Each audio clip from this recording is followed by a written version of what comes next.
Bismillahirrahmanirrahim. Alhamdulillahi rabbil alamin. Wassalatu wassalamu ala sayyidina Muhammad miftahi babi rahmatillah. Adada ma fi ilmillah, salatan wa salaman daimaini bidawami mulkillah wa ala alihi wa sahbihi wa man walah. Allahumma la ilma lana illa ma 'allamtana wa la fahma lana illa ma 'allamtana innaka antal alimul hakim. Allahumma harisna min dhulumatil wahmi wa akrimna binuril fahmi waftah lana abwaba fadlika wa rahmatika wa khazaini ilmika. Allahumma inna nas'aluka fahman nabiyyin wa hifdzal mursalin wa ilhamal malaikatil muqarrabin. Allahumma aghnina bil ilmi wa zayyinna bil hilmi wa akrimna bit taqwa wa jamilna bil afiyah ya arhamar rahimin. Amin ya rabbal alamin. Alhamdulillah, segala puji milik Allah. Kita bersyukur kepada Allah Subhanahu wa ta'ala atas limpahan nikmat yang Allah curahkan selalu kepada kita. Khususnya alhamdulillah pada pagi hari ini kita bisa berkumpul bersama. Di dalam perkumpulan kita memohon kepada Allah Subhanahu wa ta'ala. Perkumpulan ini tidak lain adalah perkumpulan kita meminta kepada Allah. Perkumpulan ini tidak lain adalah perkumpulan kita berharap kepada Allah. Dalam hadis qudsi Allah Subhanahu wa ta'ala berfirman, Ya ibna Adam, innaka ma da'autani wa rajautani ghafartu laka ala ma kana minka wala ubali. Allah berfirman di dalam hadis qudsi, wahai anak Adam, kata Allah, wahai manusia, selagi kamu meminta kepadaku, selagi kamu berharap kepadaku, maka aku akan ampuni semua dosa-dosamu dan aku tidak memperdulikannya lagi, kata Allah. Orang yang selagi memohon kepada Allah, selagi berharap kepada Allah, semua dosa-dosanya diampuni oleh Allah. Tidak hanya itu, tidak diperdulikan oleh Allah. Maknanya apa? Seperti kita nggak pernah berbuat dosa. Itu adalah dari besarnya ampunan Allah Subhanahu wa ta'ala. Kita kalau seandainya ada orang yang berbuat salah kepada kita misalnya, lalu orang itu minta maaf, kita maafkan, tapi banyak orang yang berkata sudah tergores di hati, sudah membekas di hati, ya. Tapi itu tidak ada istilahnya bagi Allah Subhanahu wa ta'ala. Nggak ada istilahnya terbekas di hati, tergores, nggak bisa hilang. Karena apa? Karena besarnya rahmatnya Allah, besarnya ampunan Allah. Orang yang berdosa meminta ampun kepada Allah seperti orang yang tidak pernah berbuat dosa. Orang yang bermaksiat kepada Allah, bertaubat kepada Allah seperti orang yang tidak pernah bermaksiat kepada Allah Subhanahu wa ta'ala. Itu karena besarnya rahmatnya Allah Subhanahu wa ta'ala. Jadi perkumpulan kita ini berkumpul, kita hanya memohon kepada Allah, kita berharap kepada Allah, semoga dosa-dosa kita diampuni oleh Allah, semoga hajat-hajat kita dikabulkan oleh Allah Subhanahu wa ta'ala. Amin ya rabbal alamin. Apalagi perkumpulan kita ini juga kita memperbanyak bersalawat kepada Nabi kita, Nabi Muhammad sallallahu alaihi wasallam. Dijelaskan, diriwayatkan oleh Al-Imam Al-Ghazali radhiyallahu ta'ala anhu bahwa auhallahu ila Musa alaihi salam, pernah Allah mewahyukan kepada Nabi Musa alaihi salam, Ya Musa, Allah berkata, wahai Musa, in aratta an akuna agrabu ilaika min kalamika ila lisanika. Wahai Musa, jika kamu mau aku ini lebih dekat kepadamu daripada ucapanmu kepada lisanmu. Ucapan kita dengan lisan kita itu sangat dekat. Kalau kita ingin agar Allah lebih dekat lagi kepada kita, bahkan lebih dekat daripada ucapan kita sendiri kepada lisan kita, wa min waswasati galbika ila galbika. Wahai Musa, kata Allah, jika kamu ingin aku lebih dekat kepadamu daripada bisikan hatimu kepada hatimu. Bisikan hati kita sangat dekat dengan hati kita, bahkan bisikan hati itu berada di dalam hati. Tapi kalau kita ingin agar Allah lebih dekat kepada kita daripada bisikan hati kita, dekatnya dengan hati kita, wa min ruhika ila badanika. Wahai Musa, kata Allah, jika kamu mau aku ini lebih dekat kepadamu daripada ruhmu kepada badanmu, wa min nuri basarika ila ainika, dan jika kamu ingin aku lebih dekat kepadamu daripada pandanganmu kepada matamu, wa min sam'ika ila udhunika, dan jika kamu ingin aku lebih dekat daripada pendengaranmu kepada telingamu. Ini semuanya sangat dekat dengan kita. Tapi kalau kita ingin Allah lebih lagi dekat kepada kita, apa kata Allah kepada Nabi Musa alaihissalam? Fa'akthir minas salati ala Muhammad. Perbanyaklah bersalawat kepada Nabi Muhammad sallallahu alaihi wasallam. Ya. Jadi cara untuk agar Allah sangat dekat dengan kita, caranya bagaimana? Kita bersalawat kepada Nabi kita, Nabi Muhammad. Semakin banyak salawatan, semakin dekat Allah kepada kita. Semakin banyak orang bersalawat, semakin mulia derajatnya di sisi Allah subhanahu wa ta'ala. Mengapa?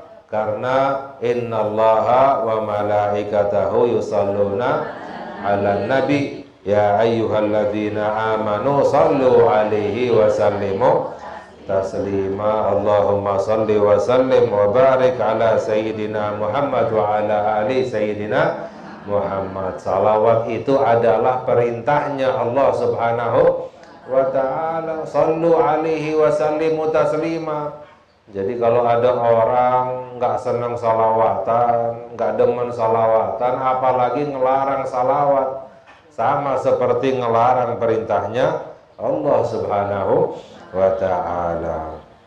Alhamdulillah, kita berkumpul di dalam majlis dzikir, majlis salawat, dan juga majlis ilmu agama, yang mana ilmu agama itu adalah cahaya Allah subhanahu wa ta'ala. Ilmu agama itu adalah cahaya Allah. Kita mengkaji ilmu agama, fadilahnya sangat besar. Mengapa? Karena ilmu itu adalah cahaya Allah. Pernah Al-Imam Asy-Syafi'i radhiyallahu ta'ala anhu, beliau mengadu kepada salah satu gurunya, yaitu Al-Imam Waqi. Namanya gurunya Al-Imam Waqi. Mengapa? Mengadu tentang buruknya hafalannya Al-Imam Asy-Syafi'i.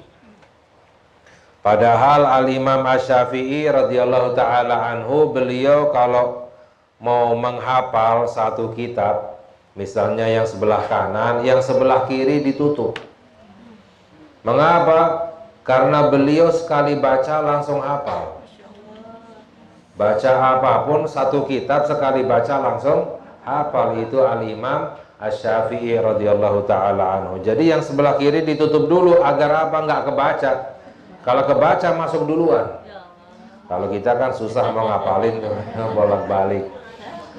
Tapi pernah hafalannya Al-Imam Asy-Syafi'i menurun. Mungkin menurunnya bagi kita kuat sekali hafalannya. Mengapa? Karena Al-Imam Asy-Syafi'i nggak sengaja ngelihat aurat. Aurat apa? jempol kaki seorang wanita. Nggak sengaja. Ya, jempol kaki wanita. Nggak sengaja lagi. Kalau bagi orang biasa yaitu rezeki katanya ya.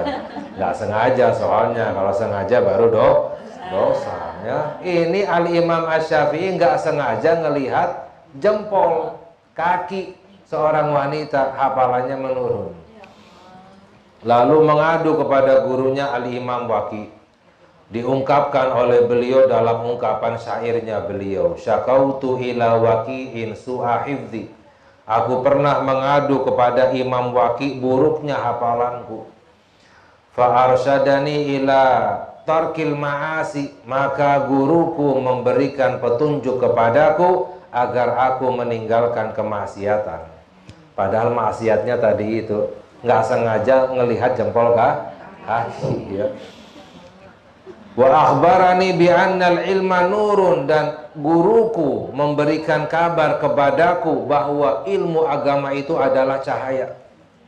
Wa nurullahi la yuhda li'asi, dan cahaya Allah tidak berikan kepada orang yang berbuat maksiat kepada Allah Subhanahu wa ta'ala. Jadi ilmu agama itu adalah cahaya Allah. Orang yang mengkaji ilmu agama mendapatkan cahayanya Allah Subhanahu wa ta'ala. Dan mengapa kita mengkaji ilmu agama? Kenapa kok kita ini ngaji, belajar ilmu agama? Bukan harus untuk menjadi ustadzah, bukan. Bukan untuk menjadi pintar, bukan. Bukan untuk menjadi banyak hafalannya, bukan. Kita mengkaji ilmu agama agar apa? Agar kita takut kepada Allah Subhanahu wa ta'ala. Itu yang namanya ulama. Dalam Al-Quran, innama yakhshallaha min ibadihil ulama. Allah berfirman di dalam Al-Quran yang artinya sesungguhnya dari hamba-hambanya Allah yang takut kepada Allah, mereka itu adalah ulama. Jadi yang namanya ulama sebenarnya adalah orang-orang yang takut kepada Allah Subhanahu wa ta'ala. Orang banyak ilmunya, bagus ceramahnya, ya, banyak hafalannya, tapi nggak takut kepada Allah, berbuat maksiat kepada Allah, bukan ulama. Hanya fotokopi aja, ya, rupanya saja, ya, gambarannya seperti ulama, tapi sebenarnya bukan ulama. Ulama yang sebenarnya adalah orang yang takut kepada Allah. Itu adalah orang yang berilmu, yang mendapatkan cahayanya Allah Subhanahu. Karena ilmu yang sebenarnya itu adalah cahaya. Dalam hadis sabda Nabi kita Nabi Muhammad sallallahu alaihi wasallam, innamal ilma khasyatun. Ilmu itu adalah takut kepada Allah. Itu orang yang mendapatkan cahayanya Allah. Makanya dalam hadis Nabi kita Nabi Muhammad sallallahu alaihi wasallam, beliau pernah berkata, ama wallahi inni la akhsyakum lillahi wa atqakum lahu. Nabi kita Nabi Muhammad sallallahu alaihi wasallam bersabda, demi Allah, aku ini adalah orang yang paling takut kepada Allah.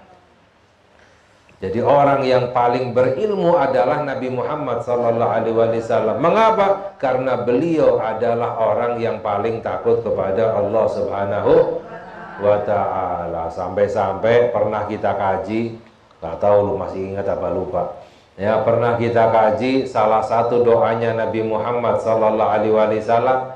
Silakan dicatat ya kalau mau ada yang ngamalin. Kalau saya sih nggak berani ngamalin ya, doanya berat.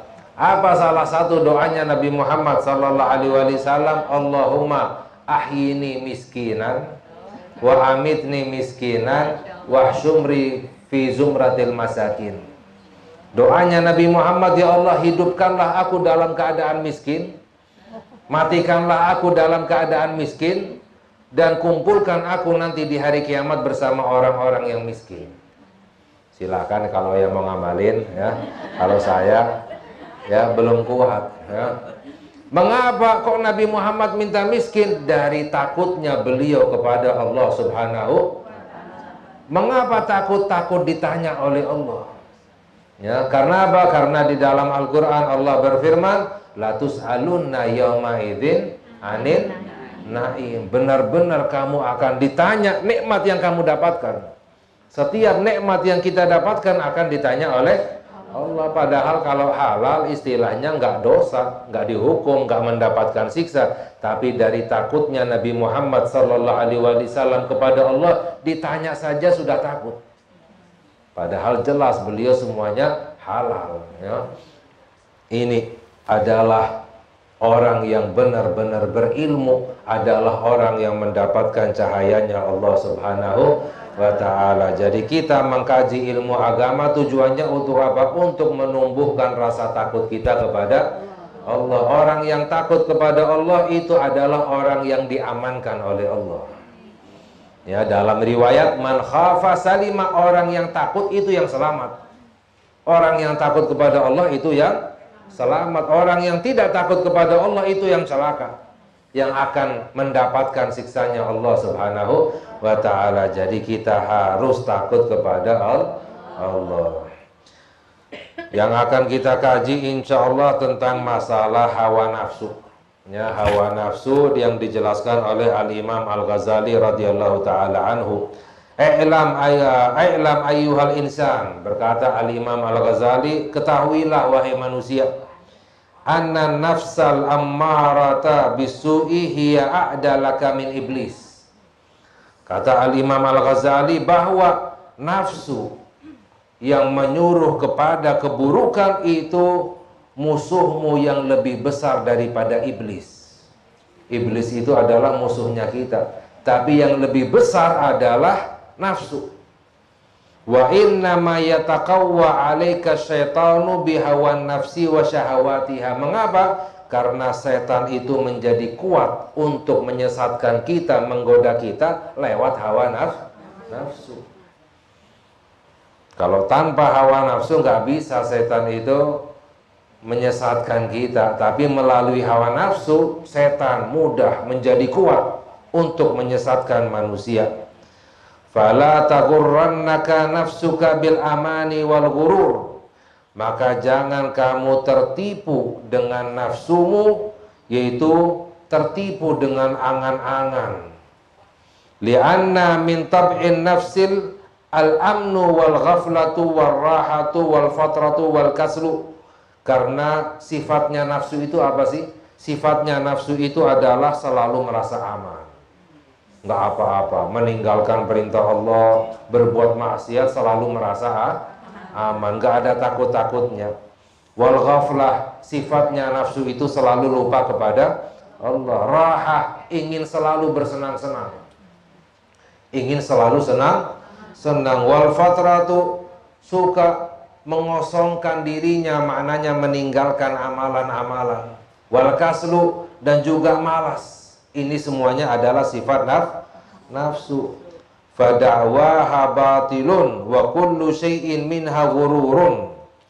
Maka semua apa yang diminta oleh hawa nafsu ini adalah batil. Maknanya apa? Menyimpang daripada jalannya Allah Subhanahu wa ta'ala. Apapun yang datangnya dari hawa nafsu semuanya ghurur, tipuan. Ya, bukan sesuatu yang benar. Wa in radita anha wa taba'ta amraha halakta. Kata Al-Imam Al-Ghazali, kalau seandainya kamu ridho, senang dengan nafsumu, kamu mengikuti ajakan nafsumu, maka kamu akan celaka. Wa in ghafilta an muhasabatiha gharikta.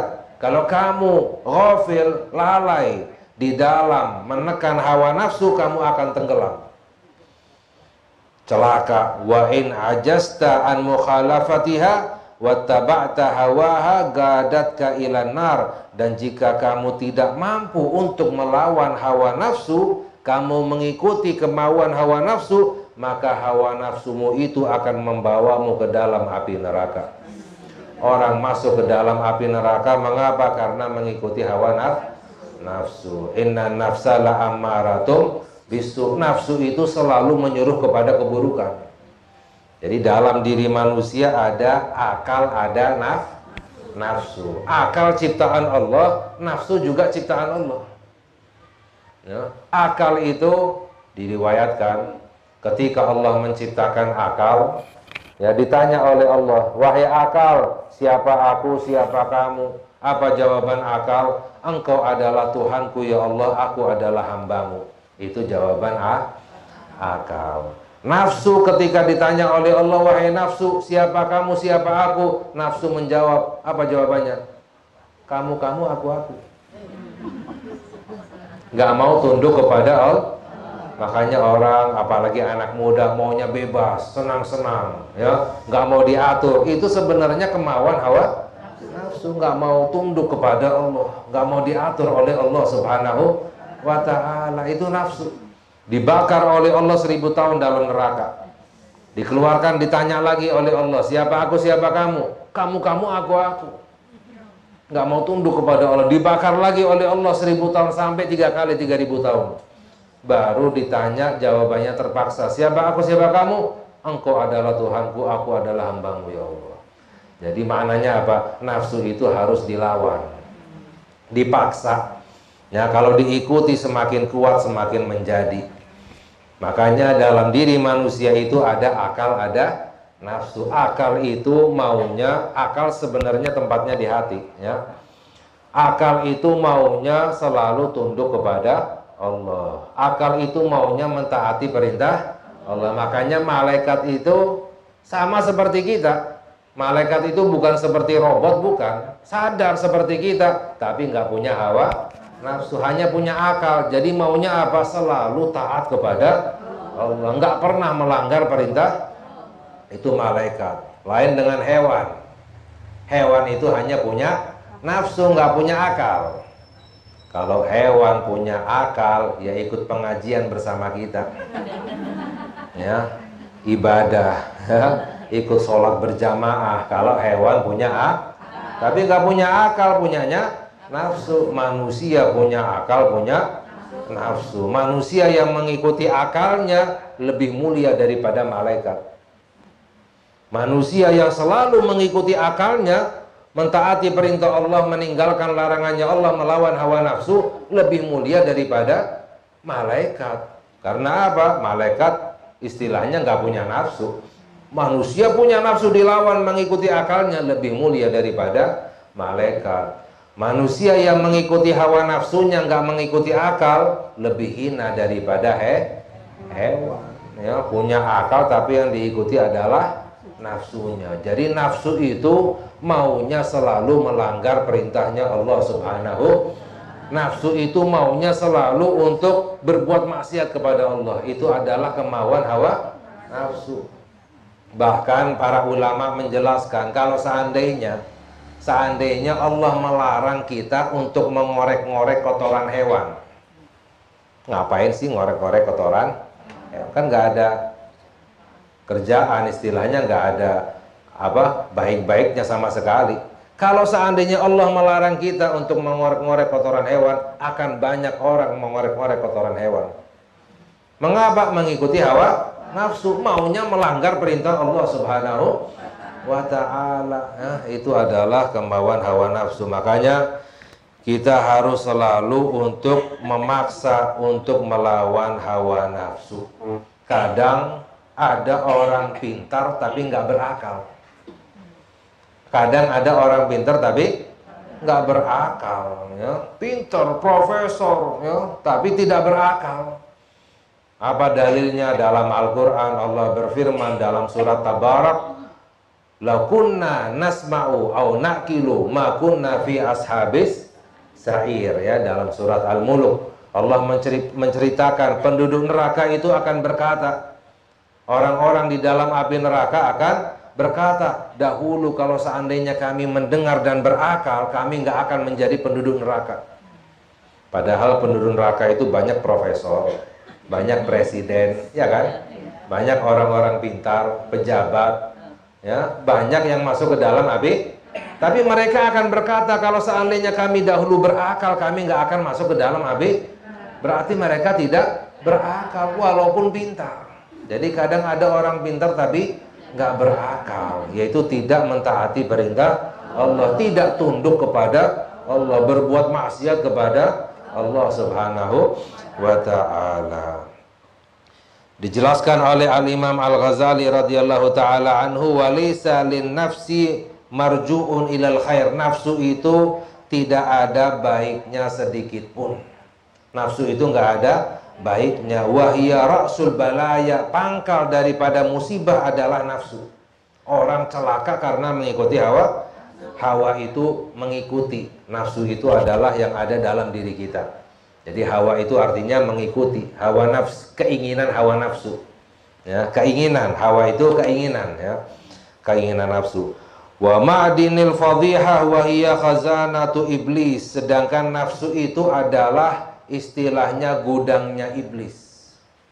Ya, tempat bersemayamnya iblis, ingin menyesatkan manusia lewat nafsunya, ya. Wa ma'wa kulla syarr, dan tempat segala keburukan itu adalah nafsu.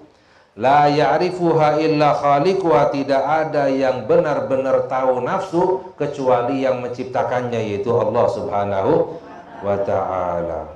Wa idza tafakkara al-'abdu fi ma madha min umrihi fi talabi akhiratihi kana hadza tafakkur ghuslul qalbi. Lalu Al-Imam Al-Ghazali beliau berkata, jika seorang hamba selalu berpikir, merenungkan apa yang telah dilewatkan dari umurnya, dan berusaha selalu untuk mencari kebahagiaan di hari akhirat, ini tafakur seperti ini bisa mencuci hatinya. Jadi cara untuk kita membersihkan hati kita dari hawa nafsu, bagaimana caranya? Kita tafakur, memikirkan umur kita yang sudah lewat, apa saja yang telah kita kerjakan, berapa banyak dosa yang telah kita kerjakan, ya. Berapa banyak ibadah yang telah kita lewatkan. Sedikit ibadah kita, udah sedikit belum tentu diterima oleh Allah, dan selalu berharap kepada akhirat. Ini yang dimaksud dalam hadis sabda Nabi kita Nabi Muhammad sallallahu alaihi wasallam, tafakkur sa'ah khairu min ibadati sanah. Bertafakkur 1 jam itu lebih baik daripada ibadah 60 tahun. Dalam hadis, ibadah setahun, ya. Bertafakkur sesaat, ya, itu lebih baik daripada ibadah setahun. Mengapa? Orang yang tafakkur bersih hatinya. Kadang ada orang ibadah tapi hatinya kotor, belum tentu diterima oleh Allah Subhanahu wa ta'ala. Makanya orang yang selalu memikirkan sedikitnya ibadah saya, banyak dosa saya, malas saya untuk tahajud, baca Al-Quran, mikirin seperti ini bisa membersihkan hati kita, bisa mendatangkan rahmatnya Allah Subhanahu wa ta'ala, ya. Jadi jangan yang dipikirin bekerjaannya terus yang dipikirin, ya. Dunianya saja yang dipikirin, duitnya saja. Pikirkan nanti masa depan yang sebenarnya. Apa itu masa depan yang sebenarnya? Akhirat, ya, itu adalah masa depan yang sebenarnya. Fayambaghi lil agil ayyatuba minad dunubi al-madhiyah.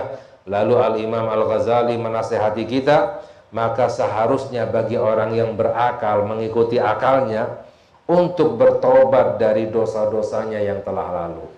Bertobat dari semua dosa. Wa yatafakkar fi ma yugarribuhu wa yanju bihi fid daril akhirah, dan merenungkan apa saja yang bisa mendekatkannya, menyelamatkannya nanti di hari akhirat.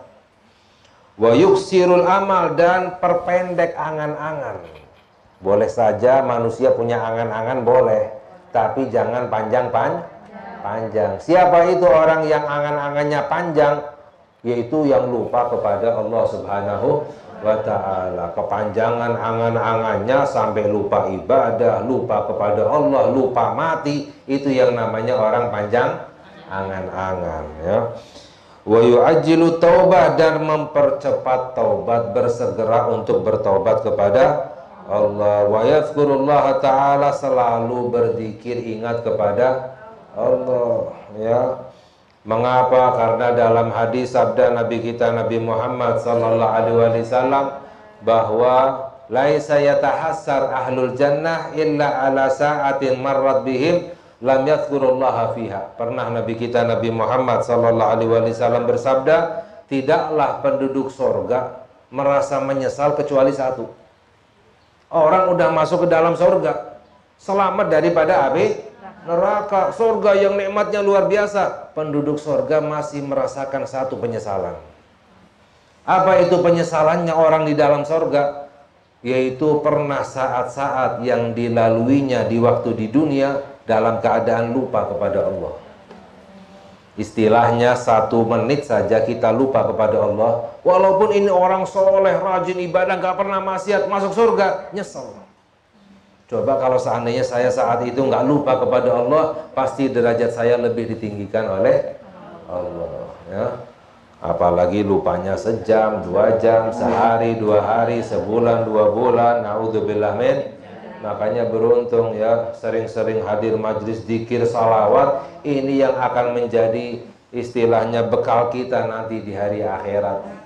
Bahkan para ulama menjelaskan bahwa orang mati yang sudah meninggal berharap ingin dihidupkan hanya untuk hadir majlis. Orang yang sudah meninggal itu harapannya apa? Ingin hadir majlis. Karena apa? Melihat betapa besarnya fadilahnya dari Allah Subhanahu wa ta'ala, ya. Wa yatrukul manahi, tinggalkan larangan-larangannya Allah. Wa yusabbir nafsahu, menyabarkan dirinya, selalu bersabar. Wa la yatba'u syahawatin nafsaniyah, dan jangan mengikuti hawa nafsu, ajakan hawa nafsu. Mengapa? Fa nafsu sanamun, nafsu itu ibaratnya seperti berhala. Nafsu itu adalah berhala, ya. Fahuwa abadun faman abadan nafsa fahuwa ya'budu sanam. Barang siapa yang menyembah nafsunya sama seperti menyembah berhala. Bagaimana menyembah? Selalu mengikuti ajakan hawa nafsu, ya. Pernah dalam hadis disabdakan oleh Nabi Muhammad sallallahu alaihi wasallam bahwa yang paling banyak disembah di muka bumi ini selain Allah adalah hawa nafsu. Kebanyakan orang menyembah kepada hawa nafsu, selalu mengikuti hawa nafsu. Wa man abadallaha bil ikhlasi fahuwa alladzi qahara nafsahu. Dan barang siapa yang menyembah kepada Allah, beribadah kepada Allah dengan ikhlas, itulah orang-orang yang selalu berusaha untuk melawan hawa. Orang yang ibadah pasti melawan hawa nafsu, ya kan? Mau tahajud kan berat, lagi enak-enaknya tidur jam 2 malam, jam 3. Tapi orang yang ikhlas kepada Allah melawan hawa nafsunya. Hawa nafsu maunya ya tidur, enak-enakan, nggak mau capek. Sholat subuh, hadir majelis, ya, zikiran, baca Al-Quran, ini semuanya harus melawan hawa nafsu, ya. Itu adalah orang yang benar-benar menyembah kepada Allah Subhanahu wa ta'ala, ya. Insyaallah yang lain akan kita kaji lagi pada kesempatan yang berikutnya. Semoga Allah memberikan hidayah kepada kita. Ya Allah, jadikan kita hamba-hamba yang dimuliakan, dibahagiakan oleh Allah dunia dan akhirat. Dan semoga Allah ampuni dosa-dosa kita, Allah kabulkan hajat-hajat kita. Semoga kita semuanya mendapatkan syafaatnya Nabi kita Nabi Muhammad sallallahu alaihi wasallam. Amin ya rabbal alamin. Walhamdulillahi rabbil alamin. Wassalamualaikum warahmatullahi wabarakatuh.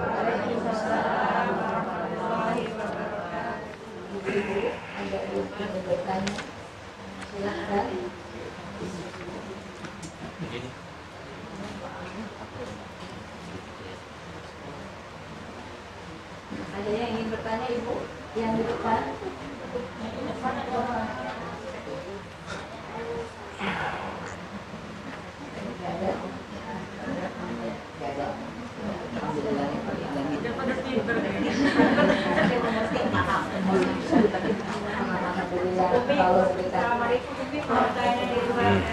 Ya, ya.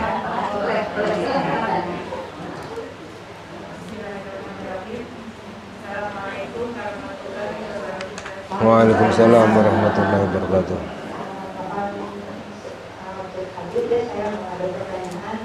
Saya pernah dengar mengenai sholat subuh, qobliyah subuh sama sholat fajar. Katanya menurut Imam Syafi'i tidak ada sholat qobliyah subuh, yang ada sholat fajar. Tapi ada sebagian lagi mengatakan sholat fajar sama dengan sholat qobliyah subuh. mohon penjelasannya. Iya. Dan waktunya mungkin kalau sholat fajar itu sebelum subuh ya, sebelum ada subuh. Iya. Mohon penjelasan dari Habib. Assalamualaikum warahmatullahi wabarakatuh. Waalaikumsalam warahmatullahi wabarakatuh. Ya, tentang sholat sunnah fajar dan qabliyah subuh. Ya, sebenarnya satu. Karena biasanya sholat-sholat yang lain ada qabliyah, ada ba'diyah. Jadi kalau sholat wajib yang ada qabliyahnya dan ba'diyahnya, maka ketika sholat harus disebut usolli sunnah qabliyatid dhuhri misalnya, atau ba'diyatid dhuhri. Jadi qabliyahnya ba'diyahnya harus disebut karena ada qabliyah ada ba'diyah. Tapi sholat wajib yang nggak ada ba'diyahnya nggak perlu disebut qabliyahnya. Jadi cukup sunnah saja. Salah satunya sholat subuh, sebenarnya qabliyah subuh, tapi karena subuh nggak ada ba'diyahnya nggak perlu disebut qabliyahnya. Jadi cukup dengan sholat sunnah fajar. Waktunya kapan? Setelah adzan subuh. Ya, setelah adzan sholat sunnah fajar, nggak perlu disebut qabliyahnya karena nggak ada ba'diyah. Kalau ada ba'diyah harus disebut untuk membedakan mana qabliyah mana. Seperti juga sholat asar. Sholat asar kan nggak ada ba'diyahnya, cukup sunnatal asri. Usolli sunnatal asri cukup. Ya, nggak perlu disebut qabliyahnya karena nggak ada ba'diyahnya. Sebab sholat qabliyah boleh dikerjakan setelah sholat. Boleh ya. Jadi misalnya nih kita mau sholat qabliyah, oh udah qomat misalnya, kita sholat berjamaah, jangan ditinggalkan qabliyahnya. Qabliyah boleh dikerjakan setelah sholat, tetap namanya qabliyah. Ya, atau misalnya ketinggalan sholat sunnah fajar, boleh dikerjakan setelah sholat. Pernah Nabi Muhammad SAW sholat setelah asar. Ditanya oleh Siti Aisyah, wahai Rasulullah, kan nggak ada ba'diyah asar, kok sholat setelah asar? Ini adalah sholat sunnahku sebelum asar. Tadi aku belum sempat untuk mengerjakannya. Jadi qabliyah boleh dikerjakan setelah sholat ya. Sunnah fajar pun demikian ya. Dalam hadis sabda Nabi Muhammad SAW, sunnatal fajri khairu minad dunya wa ma fiha. Orang yang paling kaya itu yang mengerjakan sholat sunnah fajar. Sholat sunnah fajar itu lebih baik daripada dunia dan seluruh isinya. Ya, seperti itu. Ya, sama-sama.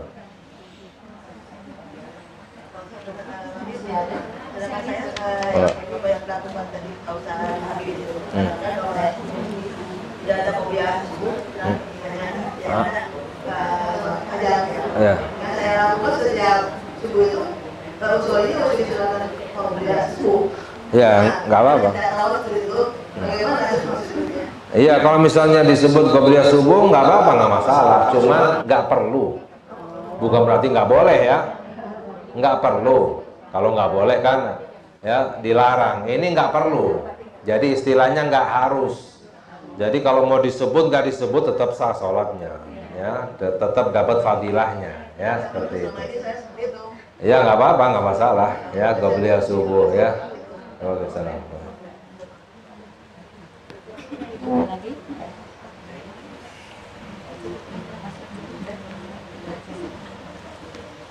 Assalamualaikum. Kadang ketika kita ada suatu permasalahan misalnya nih ya, tentang hawa nafsu ya, kita ada permasalahan.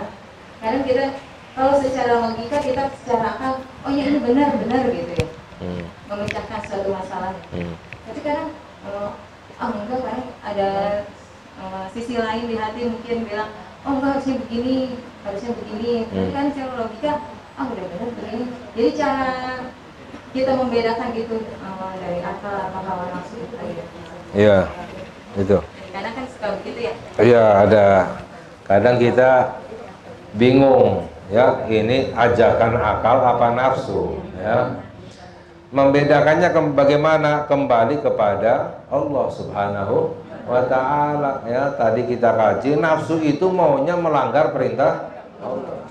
Nafsu itu maunya malas-malasan ya, nggak mau bekerja, nggak mau beribadah, tidak bersemangat, menjauhkan kita dari Allah. Jadi bisikan yang yang kita dengar dalam hati kita, kita perhatikan, membuat kita ini lebih dekat dengan Allah atau lebih jauh, mendatangkan fadilah pahala dari Allah atau menjauhkan kita dari Allah Subhanahu wa ta'ala, ya, seperti itu. Misalnya ada keluarga yang berbuat jahat kepada kita, ya, yang memutus silaturahmi. Kadang ada bisikan, kita maafkan, kita doakan. Ada bisikan lagi, kita kasih pelajaran biar taubat, kita kasih pelajaran biar sadar.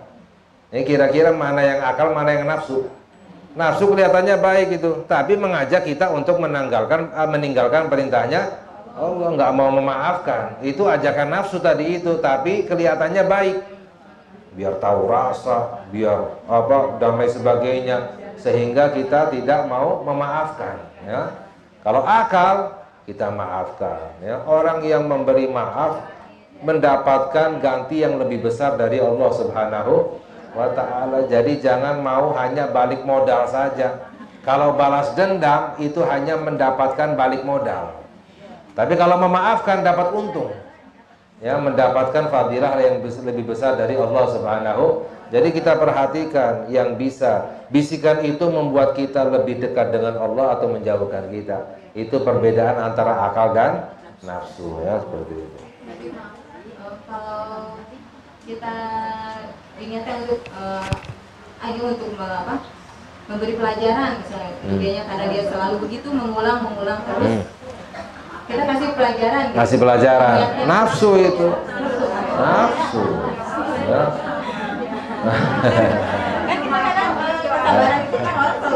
Iya, memang berat di hati, makanya fadilahnya besar. Kalau ringan di hati, hadiahnya kulkas katanya. Jadi lebih ke kesabaran. Iya. Kalau akal itu ya udah kita pasrahkan, ya, kita maafkan, kita doakan agar diberi hidayah oleh Allah. Itu berat di hati seperti itu akal. Yang berat membuat berat ini nafsu. Kita mau mengamalkannya tapi terasa berat di hati, itu adalah nafsu, maunya balas dendam, kasih pelajaran agar, ya, itu adalah hawa nafsu, ya, seperti itu.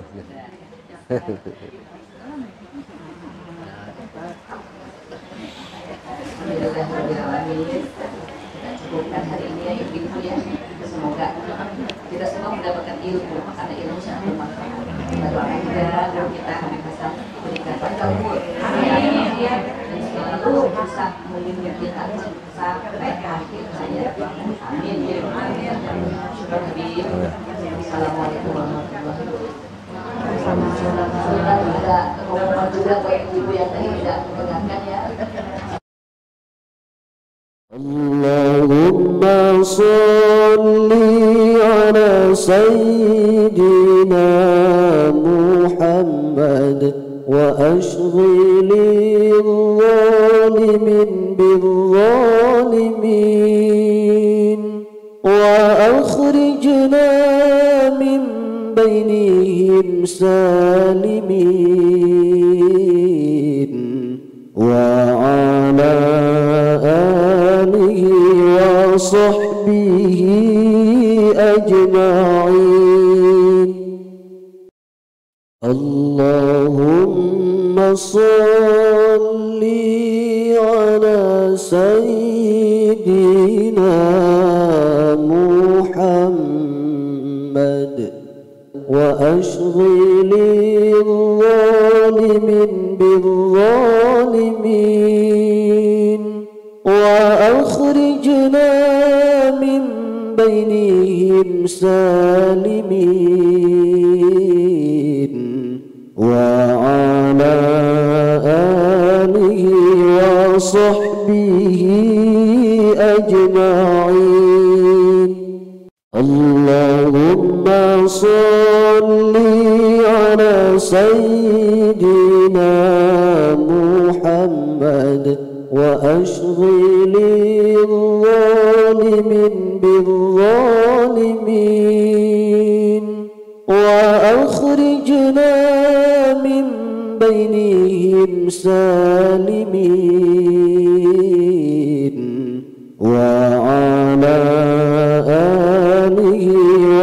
وصحبه أجمعين. اللهم صل على سيدنا محمد وأشغل الظالمين بالظالمين وأخرجنا من بينهم سالمين. وعلى آله وصحبه أجمعين.